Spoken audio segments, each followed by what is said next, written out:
Oui, alors, est-ce que vous m'entendez? Le son est bon? On peut continuer? Oui, Oui, ok, allez. Très bien. On va enchaîner avec l'otite moyenne chronique cholestéatomateuse. Bien, alors, l'otite moyenne chronique cholestéatomateuse est une otite dite dangereuse. Pourquoi elle est dangereuse? En raison des caractéristiques qui lui sont propres. Elle est pourvue d'un pouvoir ostéolytique très important et d'un pouvoir érosif très important, c'est-à-dire elle érode l'os et les tissus. C'est à peu près un tiers des otites chroniques suppurées que vous allez voir, hein, et que nous voyons en consultation. Donc, c'est quand même assez fréquent, peut survenir à tout âge, peut être bilatérale aussi, et elle est source de complications très graves. S'il y a une otite qui tue, c'est bien l'otite cholestéatomateuse. Elle peut tuer de par les complications qu'elle peut engendrer. Son diagnostic est principalement clinique, c'est-à-dire basé sur l'autoscopie, et le traitement est chirurgical. Il n'y a pas de traitement médical, on va le voir après. Enfin, alors, je reprends la définition, une définition à apprendre. C'est la présence au sein des cavités de l'oreille moyenne d'un épithélium malpigien kératinisé, hein, il y a des squames, doué d'un potentiel d'extensivité, donc extensive, invasif et lytique. Il peut aller n'importe où, il peut migrer, donc extensive, il envahit la caisse et les espaces avoisinants et il érode l'os. Donc, d'où le caractère d'otite dangereuse. Alors, comment est née cette otite cholestéatomateuse? Il faut savoir qu'il y a deux types de cholestéatome. Vous avez le cholestéatome acquis et le cholestéatome congénital. Le cholestéatome acquis, il a une physiopathologie différente du cholestéatome congénital ou primitif. Le cholestéatome congénital est rare, c'est le développement derrière une membrane tympanique intacte. Il n'y a pas de perforation, et le plus souvent en absence de pathologie inflammatoire. Donc, ce n'est pas une oreille qui a souffert de processus infectieux inflammatoires, d'un cholestéatome. Donc, il est là présent à la naissance. Il correspond en fait à l'absence de résorption des cellules embryonnaires épidermiques. Donc, vous voyez ici sur l'image une membrane tympanique intacte avec cette boule blanchâtre derrière la membrane tympanique. Ça, c'est un cholestéatome primitif ou congénital. Contrairement à ce cholestéatome, le cholestéatome acquis,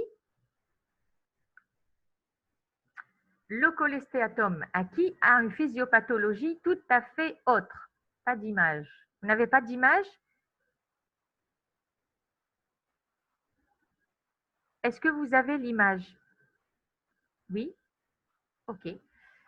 Ok, bien. Alors, la physiopathe est totalement autre dans le sens où il y a plusieurs théories et plusieurs hypothèses ont été instaurées pour expliquer la genèse justement du cholestéatome acquis.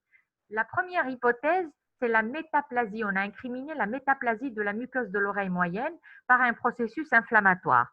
Donc, vous voyez que cette inflammation, le processus inflammatoire qui se pérennise dans l'oreille moyenne, est à l'origine, peut être à l'origine d'une métaplasie, d'une modification des caractéristiques de la muqueuse. Ça, c'est un terme que vous connaissez depuis vos cours d'anatomopathologie et qui peut aboutir au cholestéatome.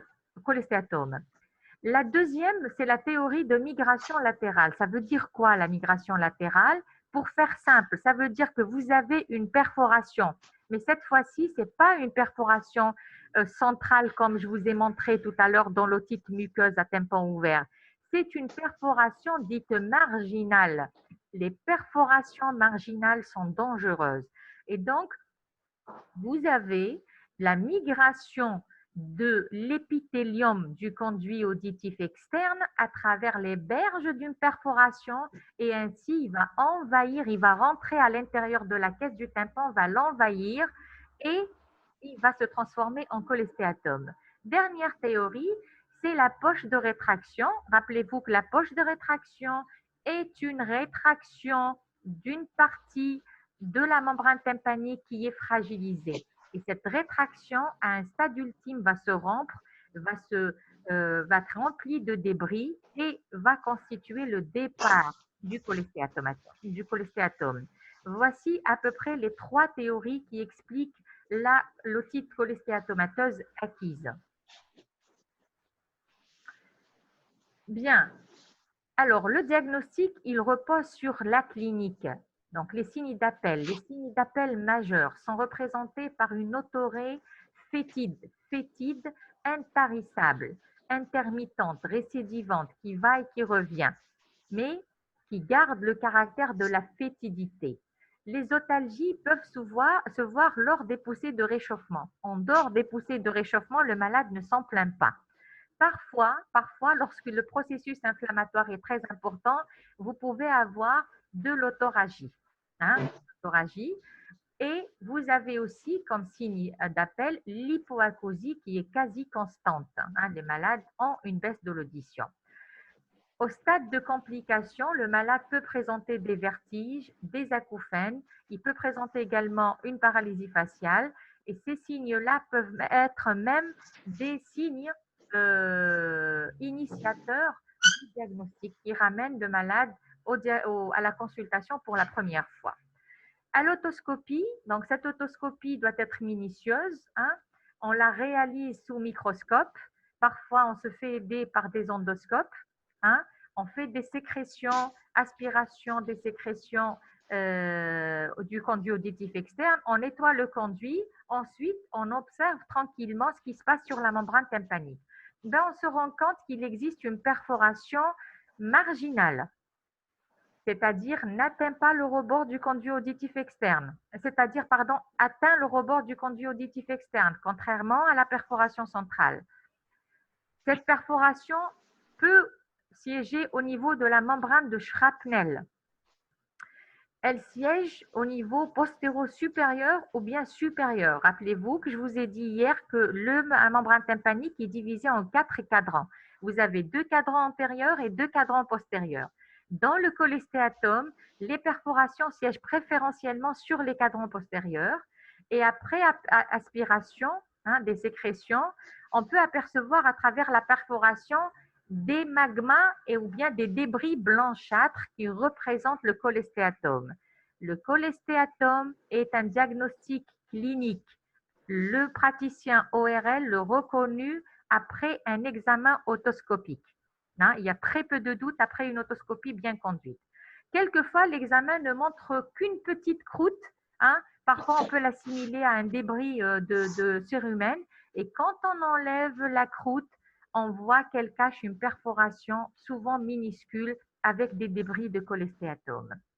J'ouvre juste une parenthèse pour vous dire que sur le plan histopathologique, la pars tensa et la pars flaccida, les 2 parties qui constituent la membrane tympanique, n'ont pas la même texture ni la même constitution.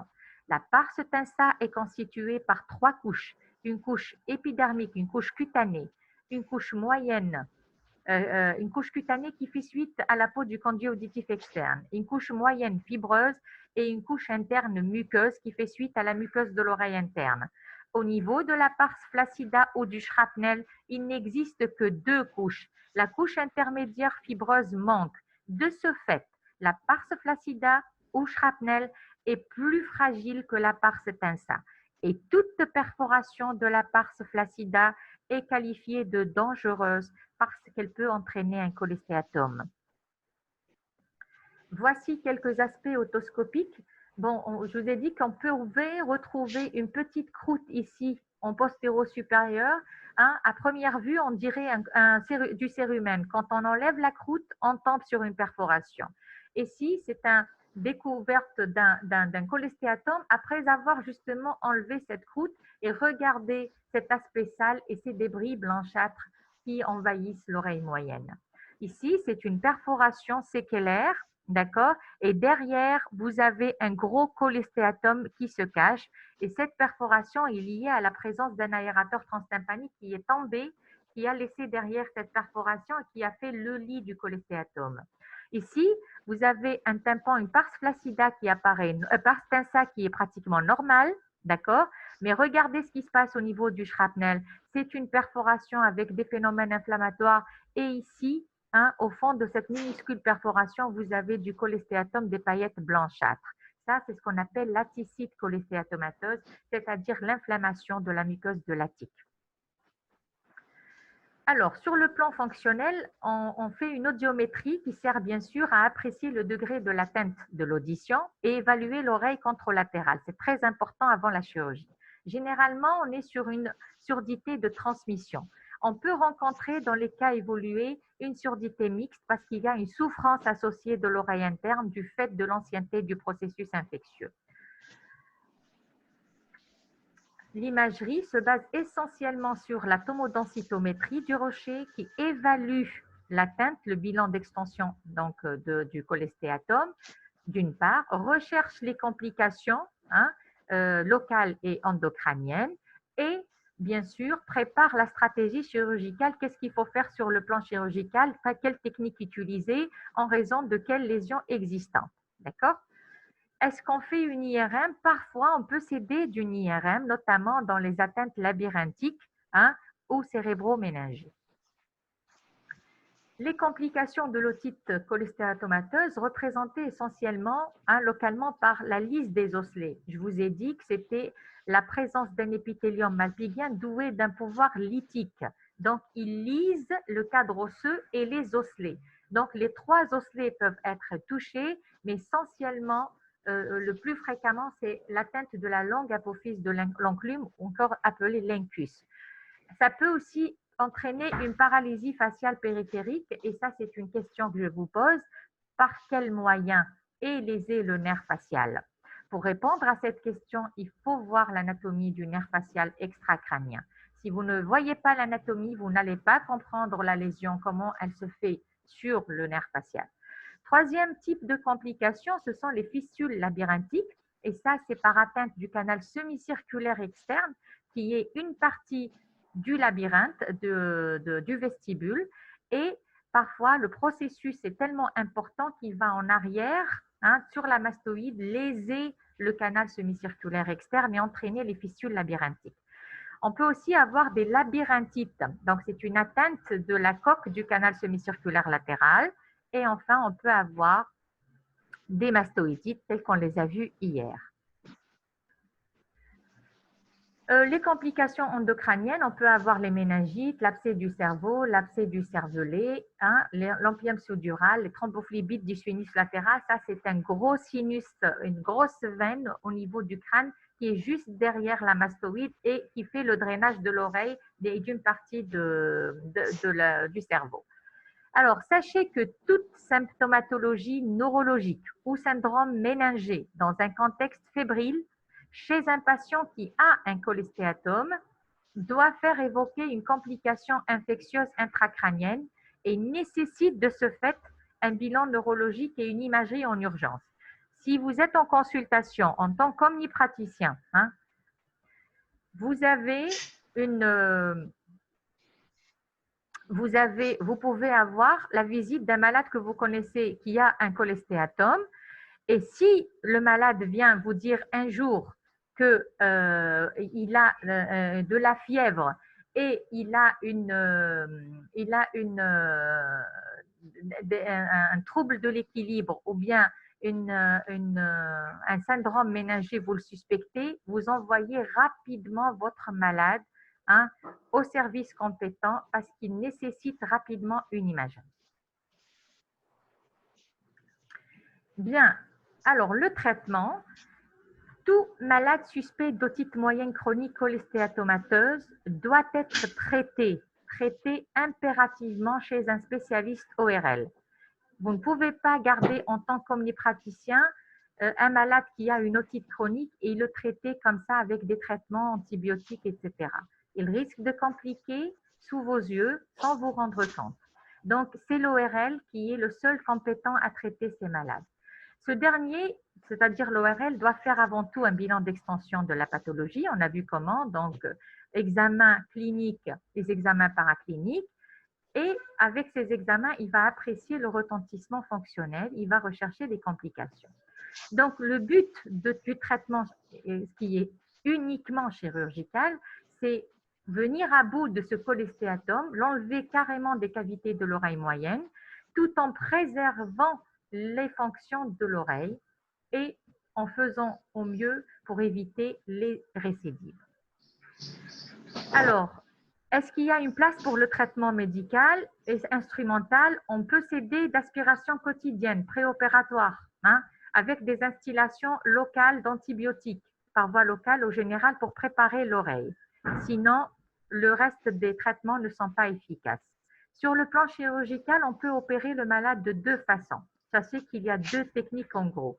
Une technique qui est la tympanoplastie en technique ouverte, où on sacrifie le cadre osseux de l'oreille, ensuite on le sacrifie, ensuite on le reconstitue, et une technique dite conservatrice en technique fermée, où on respecte le cadre osseux. Mais, en gros, pour faire simple, la technique chirurgicale consiste à aller réséquer, éradiquer, fraiser toutes les cavités et les nettoyer du cholestéatome depuis la mastoïde jusqu'à la caisse du tympan.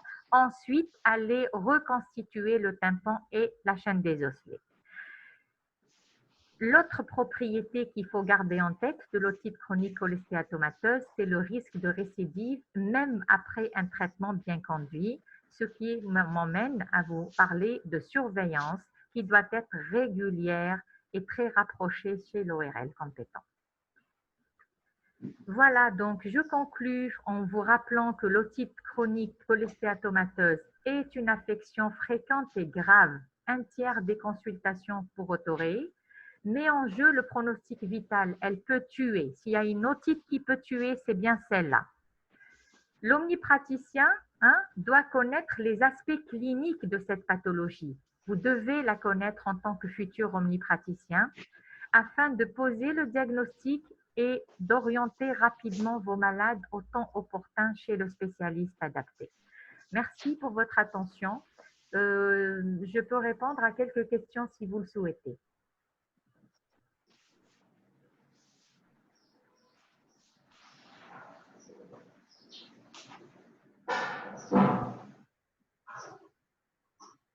Alors, je vois qu'il y a quelqu'un qui se sent jeté à l'eau pour répondre à la question posée sur la paralysie faciale. Non, ce n'est pas une compression d'une branche du nerf qui passe par le tympan. Compression du nerf facial qui innerve la trempe de Stache, non. Compression d'une branche du nerf facial qui passe à côté du tympan. Oui, à côté où? Où à côté? L'isosseuse. L'isosseuse, je ne sais pas si c'est une question, l'isosseuse. Est-ce que c'est une question? La portion tympanique du nerf, on se rapproche là, on emploie des termes plus appropriés.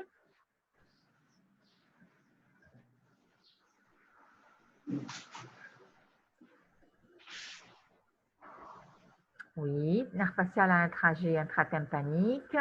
Oui, il passe par le rocher, oui. Je vous invite à aller regarder l'anatomie. C'est vraiment très important pour le module. Est-ce que vous avez des questions, s'il vous plaît? Ce qu'on a vu hier, ce qu'on a vu aujourd'hui?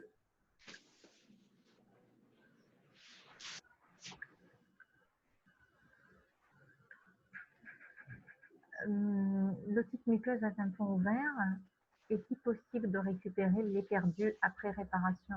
Attendez.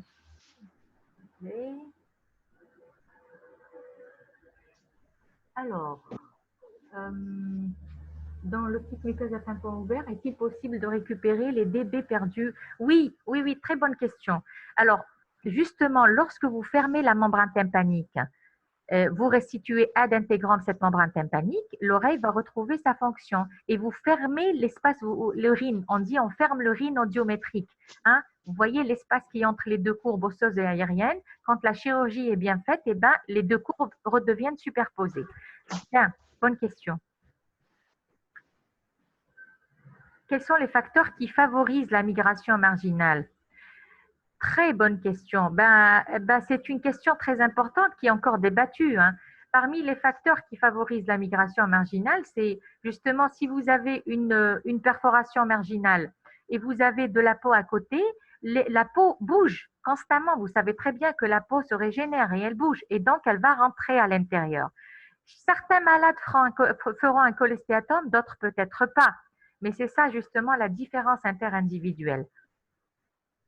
Est-ce que les germes responsables des EMA viennent toujours de la flore de rhinopharyngée? Oui, souvent, oui.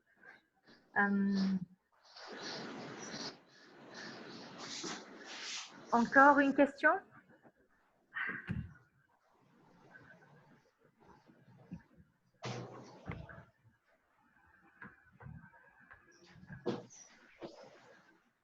Alors, pour l'OMC cholestéatome, peut-elle avoir une déviation maligne? Non, non, non, non.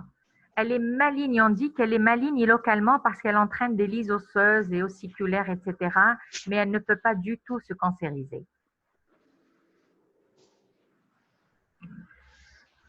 Bien, alors je crois qu'on est arrivé à terme de cette séance. Je vous souhaite à toutes et à tous bon courage et j'espère vous revoir bientôt dans le dernier cours. À bientôt.